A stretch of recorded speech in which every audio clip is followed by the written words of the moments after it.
हरे कृष्णा। आज हम आपको सुनाएंगे ज्येष्ठ मास की पूर्णिमा, जिसे वट पूर्णिमा या स्नान पूर्णिमा भी कहा जाता है, उसकी पूरी कथा शुरू करने से पहले आपसे प्रार्थना है कि हमारे चैनल को सब्सक्राइब करके एक बार कमेंट्स में दिल से जय श्री विष्णु लक्ष्मी अवश्य लिखें और कथा अंत तक अवश्य देखें, क्योंकि अधूरी कथा सुनने से दोष लगता है। कथा को सुनते समय हाथ में दक्षिणा, फूल, चावल अवश्य रखें, क्योंकि खाली हाथ कथा नहीं सुनी जाती। श्री हरि से प्रार्थना है कि इस कथा को सुन रहे सभी भक्तों की सारी मनोकामनाएं प्रभु पूरी करें। तो आइए सुनते हैं जेठ मास की ज्येष्ठ पूर्णिमा की कथा। श्री गणेशाय नमः। बोलिए श्री हरि विष्णु की जय। बोलिए माता महालक्ष्मी की जय। बोलिए श्री चंद्रदेव भगवान की जय। ज्येष्ठ मास की पूर्णिमा तिथि बेहद ही खास होती है और इसे वट सावित्री पूर्णिमा भी कहा जाता है। इस दिन महिलाएं अपने पति की लंबी उम्र के लिए व्रत करती हैं। इस दिन वट वृक्ष, सावित्री और सत्यवान की पूजा की जाती है। किसी नगर में एक धनवान साहूकार रहता था। उसकी 2 बेटियां थी। बड़ी बेटी हर महीने की पूर्णिमा का व्रत बड़ी ही श्रद्धा के साथ करती थी। रात को चंद्र देवता को अर्घ देकर ही वो कुछ खाती थी, जबकि साहूकार की छोटी बेटी अलग थी। वो भी हर महीने की पूर्णिमा का व्रत करती तो थी, पर शाम के समय में ही खाना खाकर उस व्रत को तोड़ देती थी, यानी वो सिर्फ आधे दिन का ही पूर्णिमा व्रत करती थी। समय बीतता गया। विवाह योग्य होने पर साहूकार ने अपनी दोनों पुत्रियों का विवाह बड़ी ही धूमधाम से किया। बड़ी बेटी अपने ससुराल में सुख से रहने लगी। विवाह के कुछ समय बाद ही उसने एक सुंदर और स्वस्थ, अच्छे लक्षणों से युक्त पुत्र को जन्म दिया। इसके ठीक विपरीत छोटी बेटी, जिसने पूर्णिमा के सभी व्रत आज तक अधूरे ही किए थे, वो अपने ससुराल और वैवाहिक जीवन में भयंकर कष्ट पाने लगी। उस छोटी बेटी के यहाँ जन्म लेने से पहले ही संतानें अपना शरीर छोड़कर चली जाती थी। इस कारण उस कन्या की कोई संतान नहीं थी। घर के सभी लोग उस कन्या से दुखी रहते थे, तो उसके ससुराल वालों ने विद्वान पंडितों को बुलाकर इसका कारण पूछा कि कहीं ये कोई श्राप तो नहीं। तो उस कन्या की कुंडली में ग्रह नक्षत्र देखकर विद्वान पंडितों ने उसके घर वालों को बताया कि ये कन्या आज तक जितने भी पूर्णिमा के व्रत करती आई है, वो सब इसने अधूरे और पाप युक्त किए हैं, जिसके कारण चंद्रदेव इनसे क्रोधित है। चंद्रमा की कृपा न हो तो वैवाहिक जीवन, संतान आदि का सुख नहीं मिलता, क्योंकि चंद्रमा ही माँ और मन का कारक है। इसलिए ये कन्या आज तक बिना संतान के हैं और इनकी किसी भी संतान को जन्म लेने से पहले ही इनसे दूर कर दिया जाता है। विद्वान पंडितों ने ऐसे वचन कहकर फिर आगे बताया कि यदि ये कन्या दोबारा से पूरी श्रद्धा से विधि पूर्वक पूर्णिमा के पूरे व्रत करें तो इनको संतान की प्राप्ति अवश्य हो जाएगी। जन्म लेने के बाद भी इनकी संतान जीवित रह पाएगी। पंडितों के वचन सुनकर उस कन्या ने अगली पूर्णिमा का व्रत भी किया। इसके बाद उस कन्या को जो संतान प्राप्त हुई, उनमें से एक बालक स्वस्थ था, पर जन्म लेने के कुछ ही दिनों बाद वो संतान भी अपना शरीर छोड़कर चली गई। अब उस कन्या के दुख की कोई सीमा ना रही। इतना दुख सहने के कारण उसे अपनी बहन के सुखों से ईर्ष्या होने लगी। उस कन्या ने किसी को ये नहीं बताया कि उसकी संतान अब इस दुनिया में नहीं है, और ये बात बताए बिना उसने अपनी बहन को अपने घर आमंत्रित किया और उसे एक चौकी पर बैठने को कहा। जिस चौकी पर उसकी बड़ी बहन बैठी, उसी के नीचे उस कन्या ने पहले से ही अपने बालक को लेटा दिया था, ताकि बाद में वो बड़ी बहन पर ये आरोप लगा सके कि उसके कारण उसका बालक दुनिया से चला गया। पर हुआ इसके ठीक विपरीत। बड़ी बहन जैसे ही चौकी पर बैठी, उसकी चुनरी का पल्लू चौकी के नीचे पड़े बालक के शरीर को छू गया। बड़ी बहन श्रीहरि और चंद्रदेव की सच्ची भक्त थी, इसलिए उसके पुण्य के प्रभाव से वो बालक जीवित हो गया और जोर जोर से रोने लगा। अपने पुत्र की आवाज सुनकर छोटी बहन ने चौकी उठाई और अपने बालक को जीवित और स्वस्थ पाकर उसके आनंद की तो सीमा ही ना रही। छोटी बहन ने हाथ जोड़कर रोते हुए बड़ी बहन से क्षमा मांगनी शुरू की और उसने अपनी बड़ी बहन को अपनी ईर्ष्या के बारे में सारा वृतांत कह सुनाया कि कैसे वो अपनी ईर्ष्या के चलते अपने बालक के अंत का आरोप अपनी ही बड़ी बहन पर लगाने वाली थी। बड़ी बहन ने छोटी बहन को हृदय से लगाया और उसके आंसू पहुंचते हुए बोली कि तुमने अपने ही कारण इतना दुख पाया, ये तुम्हारे ही कर्मों का फल है।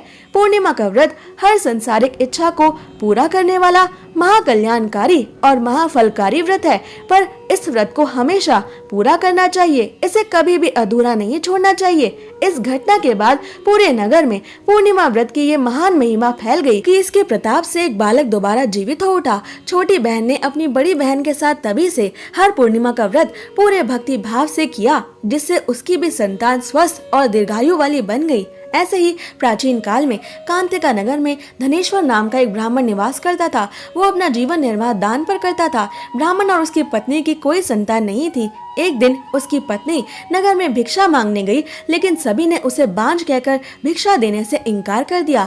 तब किसी ने ब्राह्मण की पत्नी से 16 दिनों तक काली माँ की पूजा करने को कहा और उसके कहने पर ब्राह्मण दंपति ने ऐसा ही किया। उनकी आराधना से प्रसन्न होकर माँ काली प्रकट हुई और उस ब्राह्मण की पत्नी को गर्भवती होने का वरदान दिया और कहा कि अपने सामर्थ्य के अनुसार तुम हर पूर्णिमा को एक दीपक जलाओ और इस तरह हर पूर्णिमा के दिन एक एक दीपक बढ़ाती जाना, जब तक कम से कम 32 दीपक ना हो जाए। ब्राह्मण ने अपनी पत्नी को पूजा के लिए पेड़ से कच्चे फल तोड़कर लाकर दिए, जिसमें माता महाकाली का आशीर्वाद था। उसकी पत्नी ने पूजा की और फल स्वरूप वो गर्भवती हो गई। वह प्रत्येक पूर्णिमा को माँ काली के कहे अनुसार दीपक जलाती रही। माँ काली की कृपा से उसके घर में एक पुत्र ने जन्म लिया, जिसका नाम देवदास रखा गया। देवदास जब बड़ा हुआ तो उसे अपने मामा के साथ पढ़ने के लिए काशी भेजा गया। वहाँ पर एक दुर्घटना घटी, जिसके कारण धोखे से देवदास का विवाह हो गया। देवदास ने कहा कि वो अल्पायु है, लेकिन फिर भी जबरन उसका विवाह करा दिया गया। कुछ समय बाद जब काल देवदास के प्राण लेने के लिए एक विषधर सांप बनकर आए, पर ब्राह्मण की दंपति ने पूर्णिमा का व्रत रखा था, इसलिए काल भी उनका कुछ नहीं बिगाड़ पाया और देवदास के प्राण बच गए।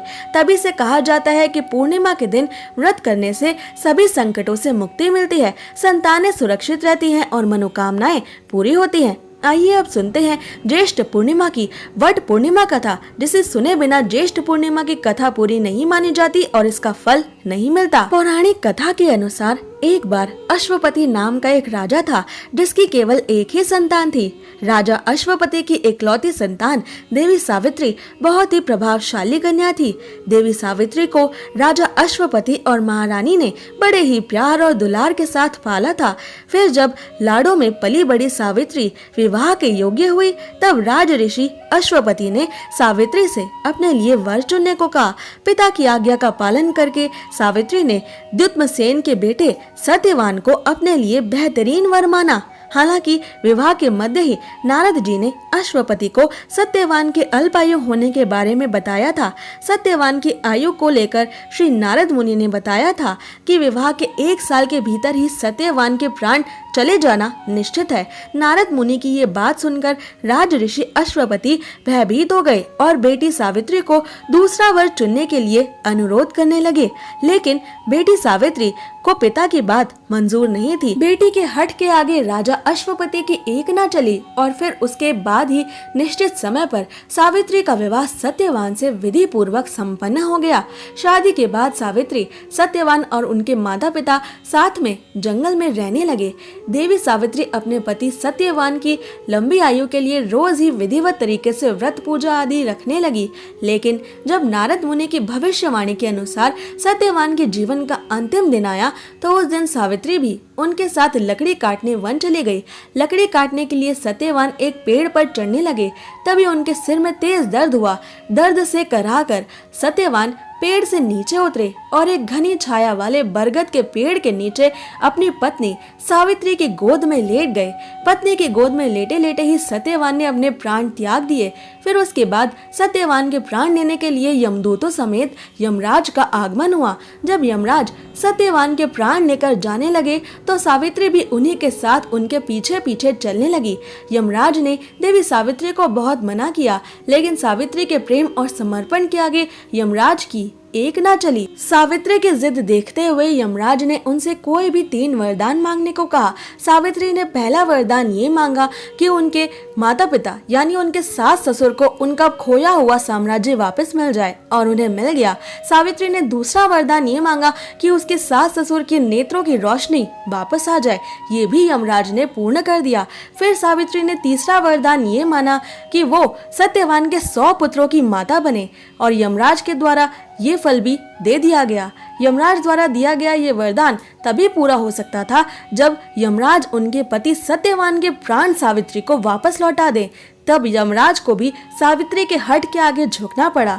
यमराज अब सावित्री को दिए गए अपने वचन से बंध चुके थे। उसी वचन का मान रखते हुए उन्होंने सावित्री के पति सत्यवान के प्राण दोबारा लौटा दिए। प्राण लौटाने के बाद सत्यवान फिर से उसी बरगद के पेड़ के नीचे जीवित हो उठे जहां उन्होंने सावित्री के गोद में अपने प्राण छोड़े थे। तभी से सभी सुहागन महिलाएं हर साल ज्येष्ठ पूर्णिमा के दिन ये सिद्ध व्रत रखती हैं ताकि उनके पति भी लंबी आयु को प्राप्त करें और उन्हें सुखी दाम्पत्य जीवन का आशीर्वाद प्राप्त हो। अब जानिए ज्येष्ठ पूर्णिमा का विशेष महामात्य। हिंदू धर्म में पूर्णिमा तिथि को बेहद खास माना जाता है। ये तिथि बहुत ही पवित्र होती है। इस दिन भगवान विष्णु के साथ साथ माँ लक्ष्मी की पूजा करने का विधान है। इससे विशेष लाभ की प्राप्ति होती है। साल में 12 पूर्णिमा मनाई जाती हैं और इन सभी का अपना अलग महत्व है। कहते हैं कि पूर्णिमा के बाद से दूसरे माह का प्रारंभ हो जाता है।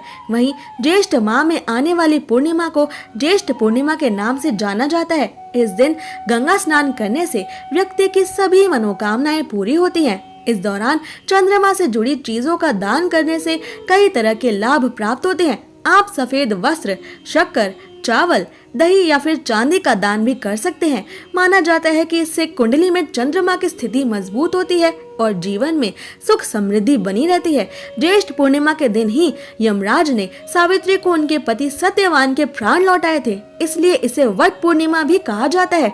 ज्येष्ठ माह की पूर्णिमा के दिन कुछ खास वट वृक्षों की पूजा करने से जीवन में सदा सुख समृद्धि के योग बने रहते हैं। ऐसी ही और जरूरी जानकारियों और व्रत कथाओं के लिए हमारे चैनल को सब्सक्राइब करें।